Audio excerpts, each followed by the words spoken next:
শুরু করতে চলেছি আমার ছাত্রছাত্রীদের কথা ভেবে আইসিএসসি বোর্ডের ওপর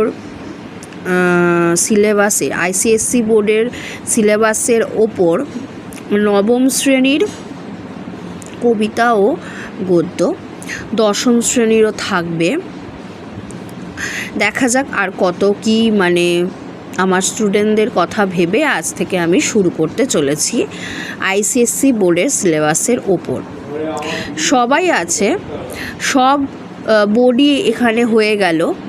সিবিএসসি বোর্ড তো ওয়েস্ট বেঙ্গল বোর্ডের সাথে মিলছে। আইসিএসসি বোর্ডটা আজ থেকে শুরু করতে চলেছি। নবম দশম শ্রেণী আমি আপাতত পড়াবো। আচ্ছা, এখন আপাতত নবম শ্রেণী আমি পড়াবো, ঠিক আছে? তো দেখো, যারা আইসিএসসি বোর্ডের